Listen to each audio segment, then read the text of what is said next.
September 1997، 3 September, مجھے ابھی تک یاد ہے، میری سالگرہ تھی 3 سپٹمبر 1997۔ عمر بھی بتا دوں میری کیا ہو گئی تھی، معلوم ہے سب؟ آپ کو سب کو پتہ چلے گا 50 سال کا تو ہو ہی گیا ہوں نا میں، ہاں اب کیا ڈرنا، جو 50 سال کا بندہ ہو جائے وہ کیا عمر چھپایا اپنے۔ خیر، تو میں جب ادھر پہنچا تو وہاں پر ایک لڑکا ایسے ڈنڈا لے کر کھڑا ہوا مولوی صاحب کے کمرے کے باہر، تو مجھے دیکھ کر وہ مسکرانے لگا، جنید بھائی آپ ادھر کیا کر رہے ہیں؟ اب مجھے 3 دن تو گزر گئے تھے۔ میں نے کہا کیوں بھائی، میں کیوں نہیں آ سکتا ادھر، تو بڑا مسلمان ہے میرے سے۔ ہنسنے لگا، نہیں نہیں نہیں، وہ میں نہیں کہہ رہا، میں آپ کو دیکھ کے تھوڑا حیران ہو گیا، کیا کام ہے؟ میں آپ کا بڑا فین ہوں۔ میں نے کہا اچھا، تو میں نے کہا کہ مجھے یہ جو تھے نا مولانا طارق جمیل، ان سے ملنا ہے۔ کہ یار جنید بھائی ان سے تو ملنے کی کسی کو اجازت نہیں ہے۔ میں نے کہا تم جا کر بتاؤ تو صحیح کہ میں نے ملنا ہے۔ اچھا میں کچھ کرتا ہوں۔ خیر وہ اندر گیا، اس نے اندر جا کر کہا کہ آپ آئیں اندر۔ تو میرا دوست جنید غنی مجھے لے گیا۔ آپ یقین کرو میں نے مولوی طارق جمیل صاحب کو زندگی میں کبھی اکیلے بیٹھے نہیں دیکھا۔ وہ اللہ نے شاید اس دن ملوانا تھا یا بات کروانی تھی، اکیلے بیٹھے ہوئے تھے خیمے میں اپنے۔ جنید غنی نے جا کر اندر کہا مولانا میرا ایک دوست ہے جنید جمشید، وہ آپ سے ملنا چاہتا ہے۔ مولانا نے کہا کون؟ جنید جمشید؟ میں باہر کھڑا حیران ہو گیا، ان کو کیسے پتا میں کون ہوں؟ اندر بھیجو اس کو، اندر بھیجو۔ مجھے بلایا اندر اور جنید غنی کو کہا تم باہر جاؤ، تم باہر انتظار کرو۔ وہ باہر چلا گیا۔ یہ نوجوان جیسے بیٹھا ہے ایسے جا کے میں مولوی صاحب کے سامنے بیٹھ گیا، اور مجھے ایسے تیز نظروں سے انہوں نے دیکھنا شروع کر دیا۔ میں نے کہا آپ مجھے ایسے کیوں دیکھ رہے ہیں؟ کہتے ہیں میں تجھے نہیں دیکھ رہا، میں تو اللہ کی شان دیکھ رہا ہوں۔ میں نے کہا جی کیا مطلب؟ کہا تیرے بڑے بڑے بورڈ لگے ہیں فیصل آباد کے اندر، بڑے بڑے بورڈ لگے ہیں۔ میں اکثر ان بورڈز کو دیکھ کر کہتا تھا، مجھے بعد میں مولانا نے بتایا، میں ان کو بورڈز کو دیکھ کر کہتا تھا ہر ایک کو ہدایت مل سکتی ہے، اس کو نہیں مل سکتی۔ ہاں آج میں جب ادھر ایئرپورٹ آ رہا تھا تو ایئرپورٹ پہ تیرا بڑا سا بورڈ لگا ہوا تھا، ایسے ہی میرے دل میں آئی یا اللہ کیا یہ نہیں ہو سکتا کہ اس سے میری ملاقات ہو جائے، اور تو میرے سامنے بیٹھا ہے، میں اللہ کی شان دیکھ رہا ہوں۔ تو میں نے کہا اچھا۔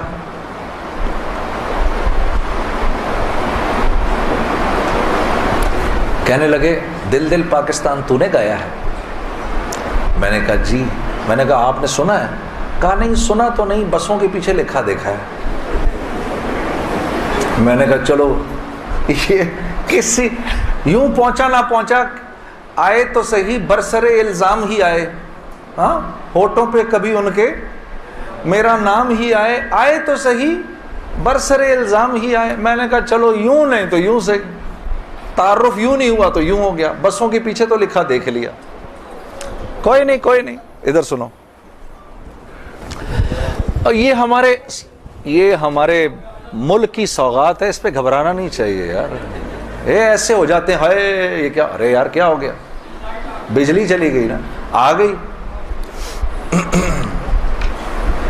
یہ تو ہمارے ملک کی سوغات ہے، اس پہ گھبرانا نہیں چاہیے۔ ہاں اس پہ اس لیے نہیں گھبراؤ، آپ نہیں گھبراؤ گے نا تو غیر بھی نہیں گھبرائیں گے۔ جب آپ گھبرا جاتے تو غیر بھی کہتے ہیں ہاں یار کوئی عجیب سی بات ہو گئی ہے، تو ہاں ان کو بھی بولو یوز ٹو ہو جاؤ بھائی، ہم لوگ مل بانٹ کے کھانے والے ہیں، کبھی آپ کے گھر نہیں تو کبھی ان کے گھر نہیں، ہاں کبھی میرے گھر تو کبھی آپ کے گھر، تو اس پہ گھبرانا نہیں چاہیے۔ خیر، تو میں نے مولوی صاحب سے کہا مولانا میرا ایک سوال ہے، ایک پاکستانی نوجوان میری عمر کا جس نام شہرت کا تصور بھی نہیں کر سکتا، وہ سب کا سب میرے پاس موجود ہے، لیکن میں اندر سے خالی ہوں. لوگ اس بات کو نہیں جانتے. لوگ سمجھتے ہیں کہ میں بہت خوش ہوں، لیکن میں اندر سے بہت پریشان ہوں. بہت اضطراب ہے اور اس کی وجہ مجھے سمجھ نہیں آتی. فرمانے لگے تیرا مسئلہ یہ ہے کہ تجھے چوٹ لگی ہے سیدھے گھٹنے پر اور تو مرہم لگا رہا ہے الٹے گھٹنے پر. میں نے کہا جی وہ کیسے؟ فرمانے لگے دیکھو اللہ نے انسان کو دو چیزوں سے بنایا ہے. ایک مٹی سے بنایا ہے، ایک جسم سے بنایا ہے جو کہ مٹی کا بنا ہوا ہے، اور ایک روح ہے جو اللہ کا امر ہے. ٹھیک؟ تو جسم کیونکہ مٹی کا ہے اس لیے اللہ نے اس کی ہر ضرورت کو مٹی میں رکھا ہے. جو کھانا ہم کھاتے ہیں، جو کپڑے ہم پہنتے ہیں، جو پانی ہم پیتے ہیں، جو جن گھروں میں ہم رہتے ہیں، جو چیزیں ہم استعمال کرتے ہیں، یہ سب جسم کی ضرورت کی چیزیں ہیں. اور کیونکہ جسم مٹی کا ہے تو اللہ نے ان تمام ضرورتوں کو مٹی میں رکھا ہے. روح اللہ کا امر ہے، یہ آسمانوں سے آئی ہے تو اس کی خوراک بھی آسمانوں پر ہے، زمین میں نہیں ہے. پھر فرمانے لگے اگر میں تم کو سونے کے ایک محل میں بند کر دوں اور 4 دن کھانے کو نہ دوں تم کیا کرو گے؟ میں نے کہا ظاہر سی بات ہے میں چیخوں گا کہ مجھے کچھ کھانے کو دو.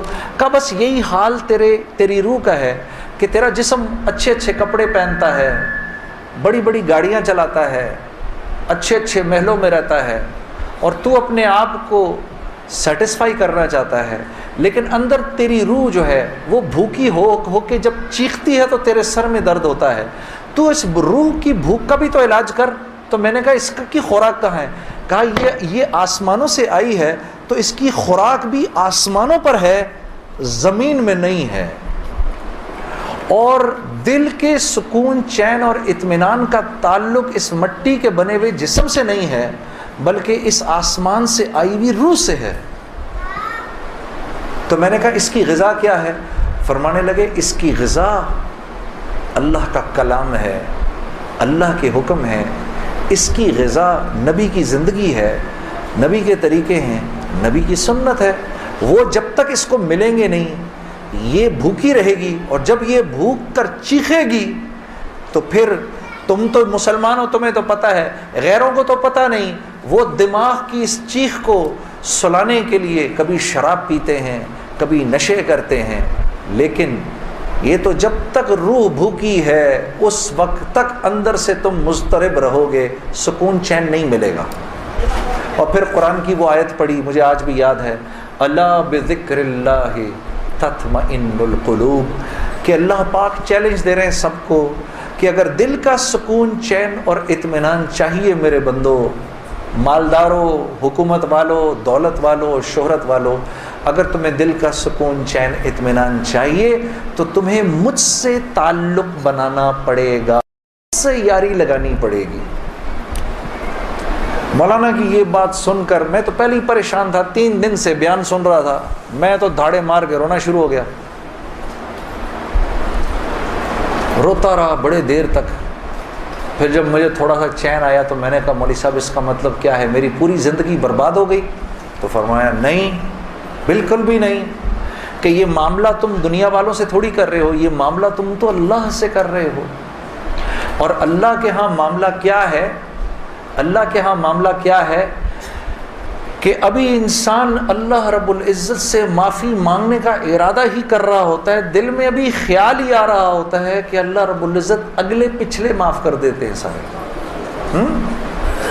پھر مجھے فرمایا، یہ مجھے پھر بات سنائی، حدیث قدسی سنائی کہ میرے بندے تو یہ زمین و آسمان سارے کے سارے اگر اپنے گناہوں سے بھر دے، جو کہ تو بھر نہیں سکتا، اگر تمام جن و انس بھی مل جائیں تو بھر نہیں سکتا، لیکن اگر تو نے ایسا کر بھی دیا، ایک مرتبہ اگر تو نے کہا اے اللہ مجھے معاف کر دے، تو نہ صرف یہ کہ ہم تمہیں معاف کر دیں گے بلکہ تم ایسے ہو جاؤ گے جیسے تم نے ان گناہوں کو کیا ہی نہیں. میں تو بے یقینی کی حالت میں مولانا کو دیکھنے لگا. میں نے کہا مولوی صاحب واقعی؟ کہا ہاں. پھر پوچھنے لگے کیا ارادہ ہے؟ اب میرا ارادہ میوزک چھوڑنے کا تو نہیں تھا کہ میں نے کہا ادھر آؤ، کیا وہ کیا کہ نمازیں بخشوانے آئے، کیا روزے گلے پڑ گئے؟ ہاں جی، میرا تو کوئی پروگرام نہیں تھا میوزک چھوڑنے کا، لیکن گناہ بھی بخشوانے تھے. تو پھر مجھے کہنے لگے توبہ کرو گے؟ میں نے کہا مولوی صاحب کس چیز سے؟ کہا اپنی اس پچھلی زندگی سے۔ میں سوچ میں پڑ گیا۔ اچھا میں نے کہا جی میں توبہ کرتا ہوں۔ میں نے توبہ کی، یا اللہ میوزک چھوڑنے کا تو میرا کوئی موڈ نہیں، یہ مولوی بھی اللہ جانے کیا کہہ رہے ہیں، لیکن اگر تجھے اس سے کوئی میرے لیے بہتر زندگی نظر آتی ہے تو تو مجھے اس زندگی پہ لگا دے کہ واقعی میں چاہتا ہوں کہ تجھے راضی کر سکوں، تجھے خوش کر سکوں۔ اے اللہ پچھلی پوری زندگی پر توبہ کرتا ہوں، اگلی زندگی تیرے حکموں پر چلنے کی کوشش کروں گا۔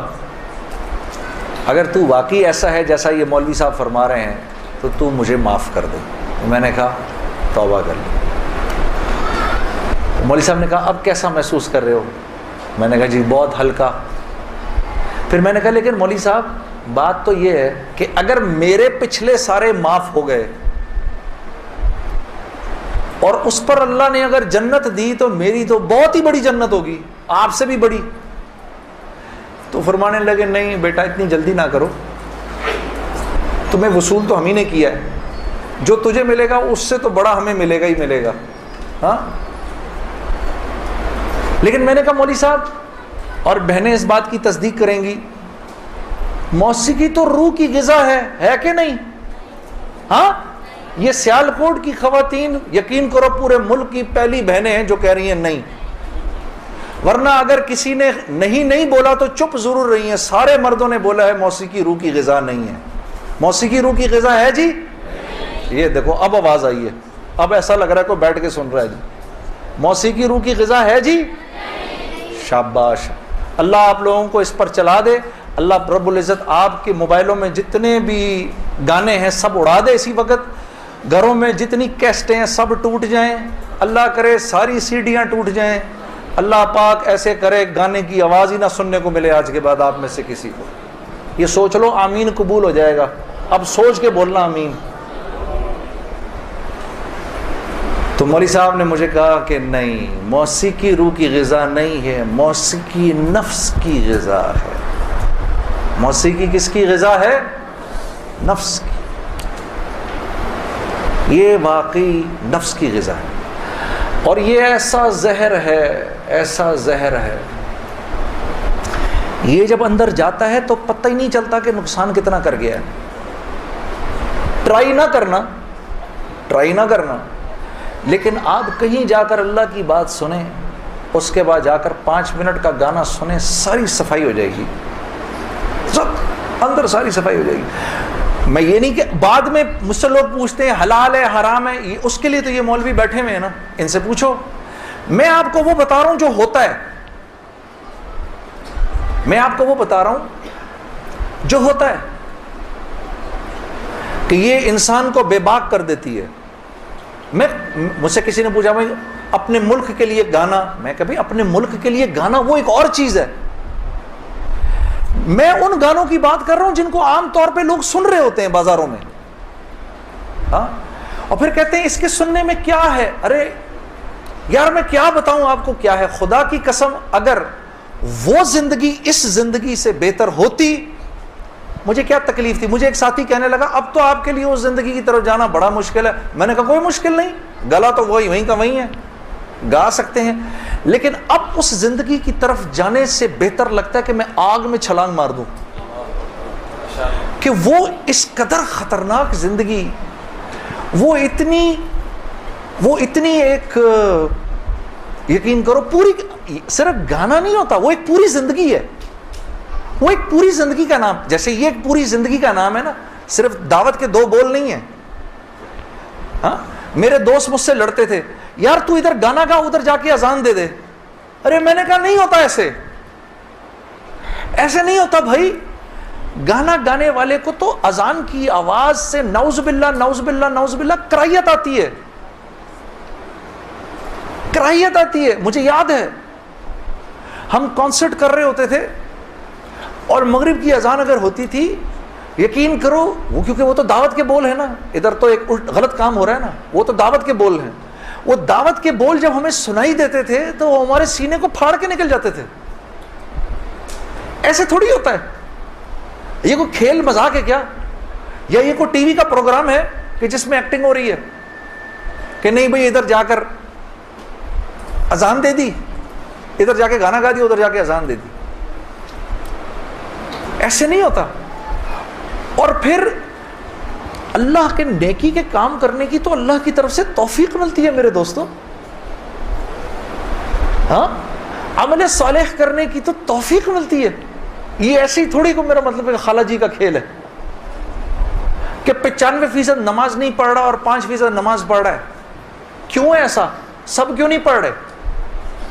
من جانب اللہ توفیق ملتی ہے. خیر جی, میں کھڑا ہوا, میں نے کہا اچھا مولانا آپ سے وعدہ تو کر لیا. میرے دوستو میں باہر نکلا سوچتا ہوا, میرے اندر آپ یقین کرو ایک تلاطم برپا ہو گیا. ہاں, ایسی میرے اندر ایک خیر و شر کی نا جنگ شروع ہو گئی. ایسے کر کے ایسی جنگ راتوں کوٹ جاتا تھا میں,